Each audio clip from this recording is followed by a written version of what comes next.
जय हिंद साथियों, मैं हर्षानंद आप सभी का स्वागत करता हूँ गुरुकुल डिफेंस एकेडमी में, जहाँ पर हम लोग जीरो से हीरो लेवल तक का इंग्लिश कर रहे हैं। और आपका आज का जो लेक्चर है बहुत ही खास है, जिसमें हम आपको समझाने वाले हैं कि किस तरीके से प्रीपोजिशन को आप जज करेंगे, कैसे प्रीपोजिशन को देखेंगे, कैसे पहचानेंगे, आपका नज़रिया क्या होगा प्रीपोजिशन के प्रति। तो चलिए आइए, सबसे पहले हम समझते हैं कि प्रीपोजिशन होता क्या है। What do you mean by a preposition? क्या होता है प्रीपोजिशन?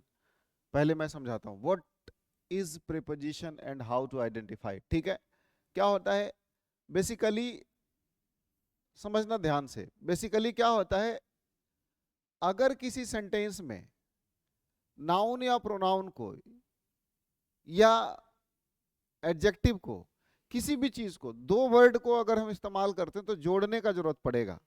जैसे राम है और श्याम है तो राम एंड श्याम कहना पड़ेगा। तो किसी भी सेंटेंस में कनेक्टर का जरूरत होता है, दो या दो से अधिक वर्ड या सेंटेंस को जोड़ने के लिए। तो जो कनेक्टर होता है वो दो प्रकार का है, एक है कंजंक्शन और दूसरा है प्रीपोजिशन। ठीक है, दोनों संयोजक हैं, दोनों जोड़ने का काम करते हैं। जैसे एंड कंजंक्शन है, इन प्रीपोजिशन है। बात समझ में आया? एंड कंजंक्शन है, इन प्रीपोजिशन है। दोनों में अंतर क्या है? जैसे अगर मैं कहूं राम एंड श्याम, तो सीधा ये जोड़ दिया।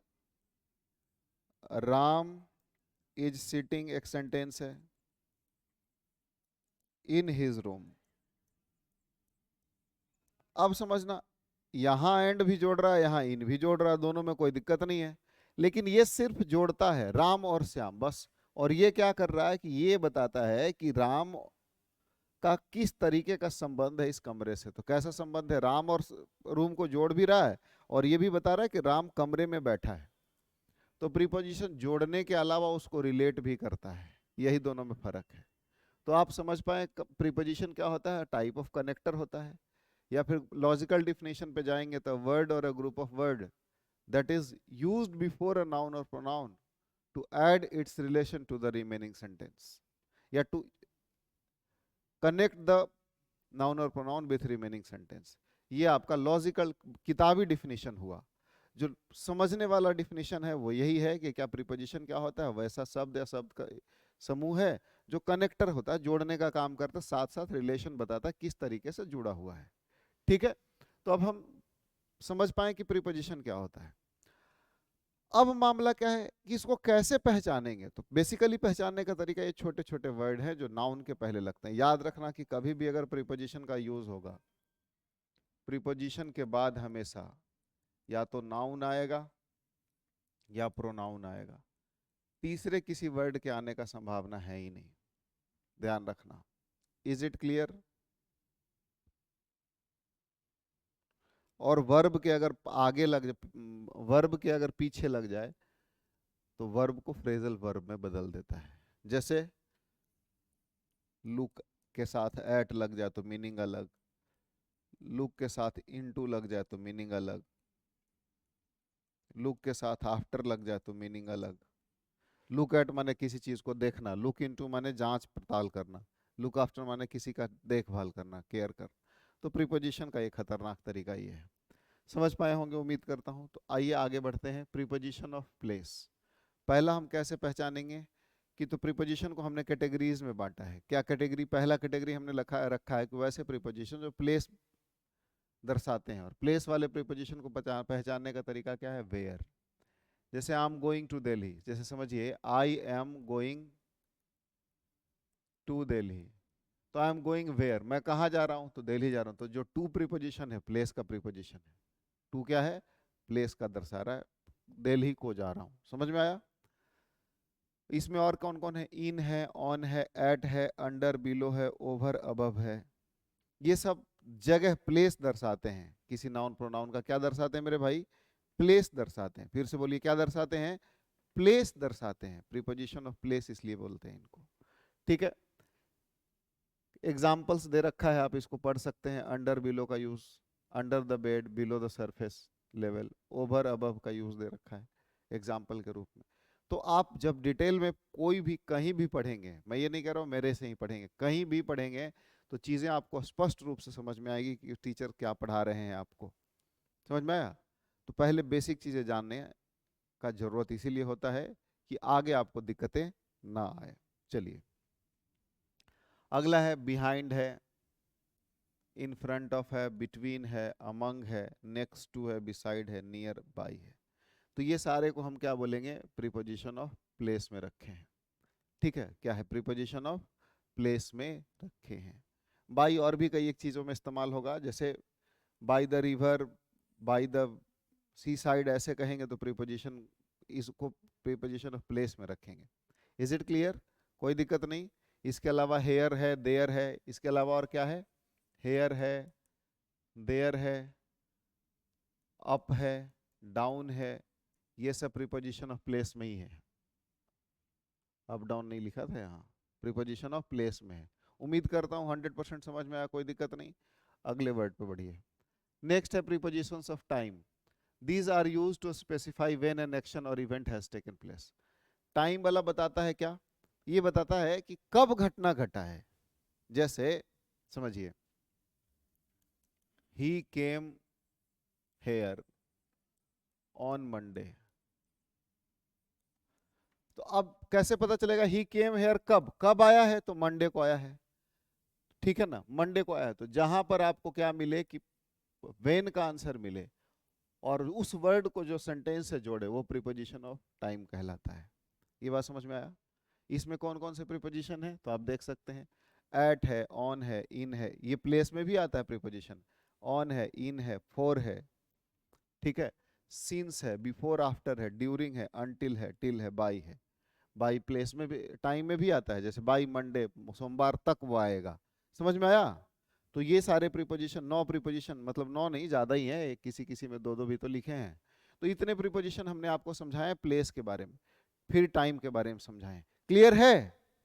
याद रखना ये सारे प्रीपोजिशन, रिपीट करके दिखाओ। प्रीपोजिशन पहला वाला क्या था? प्लेस में क्या क्या समझाया? Beside, in front of, between, among, next to, beside, near by, at भी होता है उसमें, ठीक है। इसके अलावा और क्या था? इन, ऑन, एट, देखो, अंडर, बिलो, ओवर, अबव, ये सारे प्रीपोजिशन ऑफ प्लेस हैं। उसके बाद प्रीपोजिशन ऑफ टाइम में समझाया आपको कौन कौन से हैं। एक हो गया at, 2, 3, 4, at, on, in, for. फिर क्या है? Since, before, after, during, until, till, by. तो टोटल 11 प्रीपोजिशन हमने आपको टाइम में बताए। क्लियर है? अगले पे आ जाओ। नेक्स्ट है preposition of direction and movement. Direction का प्रीपोजिशन है। कौन कौन से होते हैं? जो डायरेक्शन बताएगा, किस तरफ जा रहा है, कहाँ जा रहा है, किधर को आवे, किधर को जावे।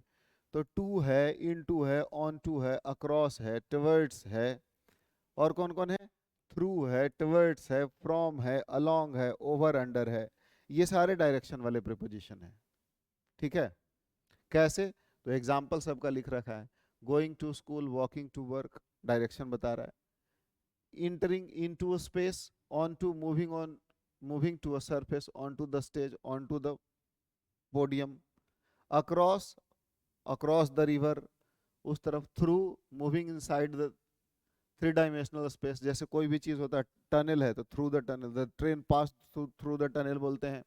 towards किसी चीज के तरफ के लिए इस्तेमाल करते हैं। he went towards the river, he went towards the bank, ठीक है। from starting point के लिए यूज करते हैं। अलोंग किसी चीज के किनारे, जैसे नदी के किनारे, along the river. Over, under किसी चीज के ऊपर, जैसे जंप ओवर हर्डल, हर्डल के ऊपर। समझ में आया?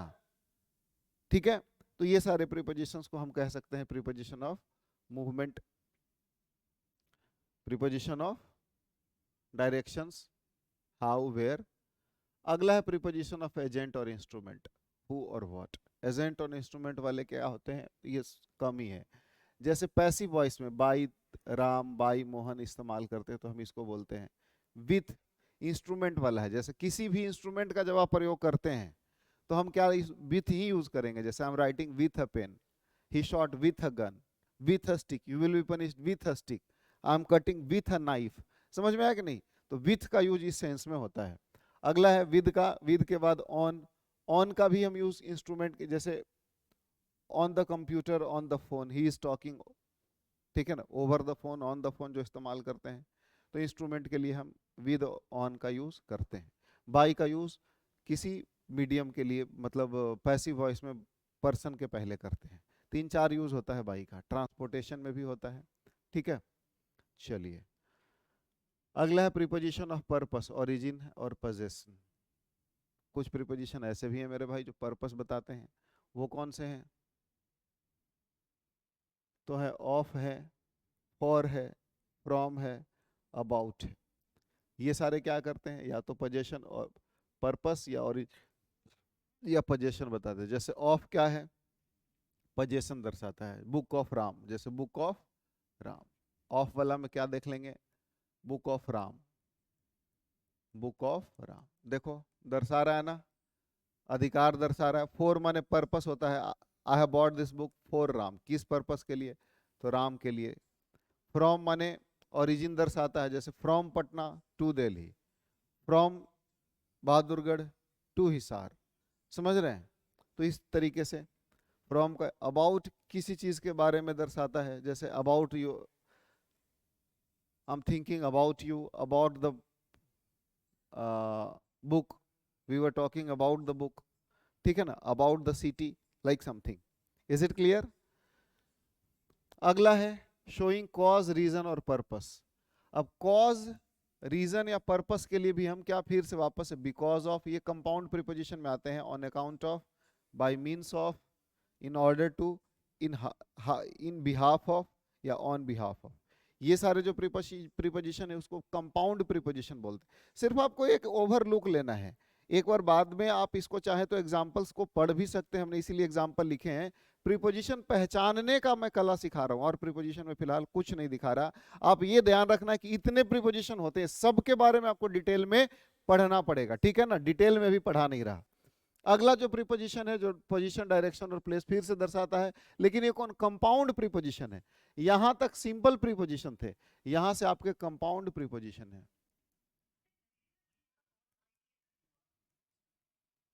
ये कंपाउंड प्रीपोजिशन है, याद रखना, ये सारे, ठीक है, ये सारे कंपाउंड प्रीपोजिशन है। In front of, in between, on the top of, head of, near to, ये सारे आपको पढ़ने हैं। ये कंपाउंड प्रीपोजिशन है, ठीक है ना, ये सारे आपको पढ़ने हैं। Is it clear? ये ध्यान में रखना है आपको कि these are compound prepositions, these are simple prepositions. तो उम्मीद करता हूं कि आज के बाद कहीं भी किसी सेंटेंस को आप पढ़ेंगे, उसमें अगर प्रीपोजिशन दिया रहेगा तो आप पहचान लें। इसका एक लिस्ट बना लीजिएगा, सिंपल प्रीपोजिशन, कंपाउंड प्रीपोजिशन का, और फिर डिटेल में सबको पढ़ेंगे, ठीक है। तो आज के लिए बस इतना ही। Thanks for joining, keep learning, keep growing. मिलते हैं फिर अगले क्लास में। जय हिंद सभी को।